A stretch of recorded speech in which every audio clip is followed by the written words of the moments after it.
Beyblade est-il un manga commercial? Salut les Bladers, ici Pegajinka. Comme dit dans la vidéo sur le JDG, aujourd'hui on est parti pour une vidéo qui va se nommer Beyblade, un manga commercial? Point d'interrogation. Dans cette vidéo, on va s'interroger sur est-ce que Beyblade est un manga commercial?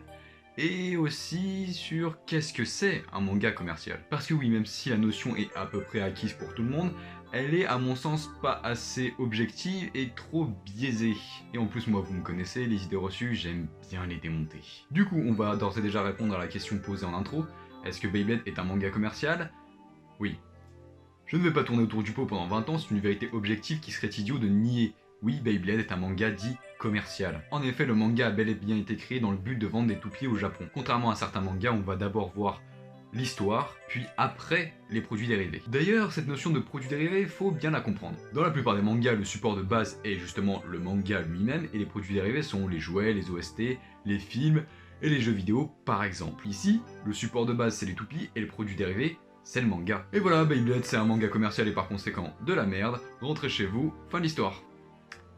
Vous savez que je vais pas en rester là. Parce que oui, un amalgame qui est très souvent fait, c'est manga commercial égale manga de merde. Et vous vous en doutez, je ne suis pas d'accord avec ça. Parce qu'un manga qui a pour but de promouvoir ou de vendre un produit n'est pas forcément mauvais.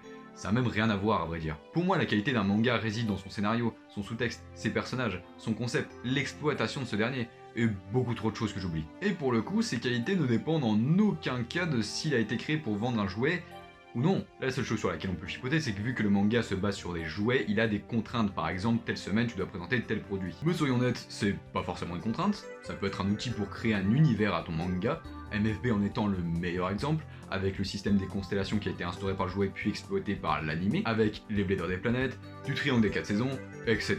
Et en plus de ça, c'est de moins en moins vrai avec le temps. Les gens comprennent qu'un manga c'est un manga et qu'un jouet c'est un jouet. Meilleur exemple, dans Beyblade Burst GT, bah toutes les toupies ne sont pas présentées. Cosmo Valkyrie, Knockout Odin, etc. Donc voilà, une fois cet argument écarté, qu'est-ce qui oblige un manga commercial à être un manga de merde? Bah, pas grand chose, figurez-vous. J'ai beau chercher, je ne vois pas ce qu'il y a de gênant à se plonger dans un univers qui est là pour vendre un produit à la base. Mieux, je ne vois pas en quoi un univers qui est là de base pour vendre un produit part avec un désavantage par rapport à un univers normal. Et oui, cette notion de normal pas normal, on y revient souvent. Bon, bah c'est fini.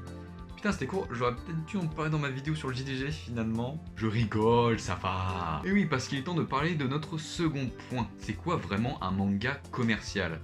Et là, je vais partir un peu plus loin. Soyons clairs d'emblée, je considère tous les mangas comme commerciaux, et ce pour une seule et unique raison, c'est qu'aussi poétique, noble et bien écrit soit-il, ils ont été faits dans un seul et même but, se vendre. Et je reviens à mon histoire de produits dérivés, oui, dans ces mangas pas commerciaux, l'histoire arrive avant les produits dérivés et pas l'inverse. Mais est-ce que ça importe vraiment? Parce que oui, pour certains produits dérivés et même certaines suites de mangas, on peut se demander où est l'apport artistique, où est l'ajout au lore, où est la cohérence de l'histoire. Je vais arrêter de parler 5 secondes de Dragon Ball et je vais plutôt parler de Saint Seiya.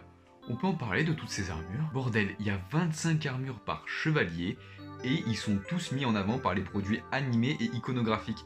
Et je parle même pas des Gundam. Et je dis pas qu'ils sont mauvais ces mangas, j'adore Saint Seiya, j'adore le style robot géant, c'est des thèmes et des œuvres qui me parlent. Et ça me gêne pas du tout qu'ils vendent des figurines, des films, des séries. J'ai même envie de dire tant mieux s'ils s'enrichissent sur une passion qui est la nôtre. Oui, j'ai envie que ces œuvres qui m'ont fait tant rêver arrivent à prospérer, arrivent à continuer leur chemin, arrivent à continuer de me faire rêver au final. Oui, le monde de l'animation japonaise et du manga est un monde qui en aura fait rêver plus d'un. J'en suis conscient de par sa fibre artistique, mais il ne faut pas négliger l'aspect mercantile de ce monde et de cette industrie. Je pense en avoir fini avec ce sujet, et je vais vous poser une dernière question. Pourquoi les autres mangas ont le droit à ce traitement de votre part, et pas Beyblade? Sur ce, c'était Pegajinka, on se retrouve dans de prochaines vidéos, et à plus tout le monde.